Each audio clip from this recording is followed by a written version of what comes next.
It gives me joy and pleasure writing about our people. And if you have read any of the 4 books that I have written so far, you would see definitely that I highlight our people. Those some will even call ordinary. I'll mention them because, like Mr. M.Z. Mark, it is my belief that no one is ordinary. And so, yes, you will see them featured, people, that is, in the books that I've written. And I do so for particular reasons. You see, too often people live among us and then they pass away and we forget them. We forget them. But at the same time, we read stories of others in Europe and North America and various places. We read their stories while we too have our stories to tell. And I'm happy that there are writers, so many writers are emerging to tell the story. In this regard, I must give special praise, very special praise to Mr. David Ambrose in Grenada, who is rallying the writers to tell the story. And of course, recently Mr. Jerry Hopking in Canada is trying to bring the writers together. Tell the story. Yes, it is important for us to tell the story. And so today, I want to remember a certain individual I knew well, good friend of the family. His name was Mr. Arnold Marshall. And the story concerns the bus that he drove. It was the day of the One More bus. And yes, I've written about the individual. We call him One More, still alive. Noted for driving the first One More bus in Grenada, and since he started driving that bus, all other small buses like that, look like the one he drove, got the name One More bus. So it was the day of the One More bus, and Arnold Marshall drove a bus just like the One More bus. Now, during the 1970s, the small Japanese buses, well, they took over the streets of Grenada. They replaced the larger wooden buses that were the main method of public transportation. Arnold Marshall, he drove a small bus. And I can still picture him at the wheel of the small red Toyota bus. Now, I should say that those buses existed long before the dollar vans became popular, racing along the streets of Flatbush in Brooklyn. Arnold took passengers to the Easter Water Parade during Prime Minister Eric Gary's time. Who remembers Easter Water Parade? He brought them from Belmont and Grandance and other points, and he dropped them on the carronage where the Easter Water Parade was held, that event. And you must remember Easter Water Parade because Prime Minister Gary turned the carronage into a beach. One thing you can definitely say about Eric Gary, the man had vision.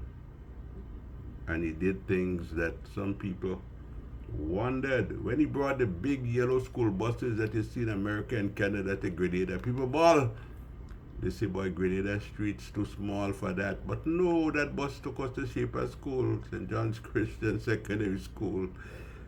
And there was a guy called Masters, one called Raymond. Masters drove that bus in a masterful way. Yes, Gary had ideas.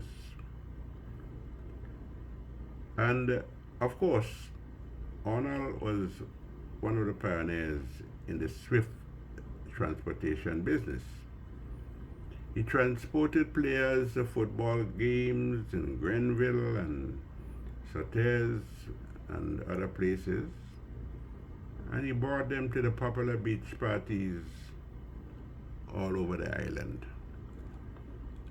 He was an easygoing fella, cheerful fella, and he was a family friend. I cannot count the number of times Arnold stopped at the foot of Cooper Hill, where I once lived, and he helped my mother and other mothers take the grocery or the provision from his bus that they had bought in the market in St. George's, and he helped them with it. So in the course of time, they developed a fantastic friendship. It was not surprising during my mother's visit to the United States during the 1980s. My mother, Georgiana de Riggs, Arnold was there. Yes, there to drive her around and to show her Brooklyn. And I always remember how we called her Miss Georgie, Miss Georgie, respect, respect, Miss Georgie. I can't remember seeing Arnold play football or cricket when I lived on Cooper Hill. Can't remember that. But I'll tell you this, there was no greater supporter of our local teams than Arnold. Arnold used to shout his instructions from the sidelines, and when the team disappointed him with the dismal performances, he was never reluctant to let them know how he felt. All you know damn good. I met Arnold years ago at my brother Charlie's house. I had a book event there. I think it was the first book that I had written, Recollections of an Island Man. And Arnold was there to support my venture. He bought a book, and he told me about a church that he attended in Manhattan. And he also expressed his wish to get into the book selling business, and he promised to keep me up to date with that effort. And before he left, he shouted words that my ears had grown accustomed to over the years. He said, if anything went there, I go see you, I go see you. But I knew I was not likely to see Arnold anytime soon. It was just a way of telling me, we go catch up, we go catch up eventually, but at no specific time. We go see. Now in this huge New York City, it is not rare for a long span of time to elapse before one sees even a neighbor and next door neighbor.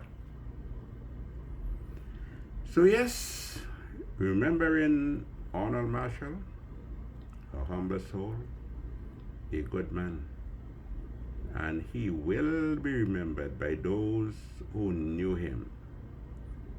We are thankful for his contribution to the people of Grenada, driving them around. He took us, some of us, to school, and he took some to work. Today I remember him, and all the other bus drivers, can't leave them out, who served us and left us. Yes, my friends, we must remember our people.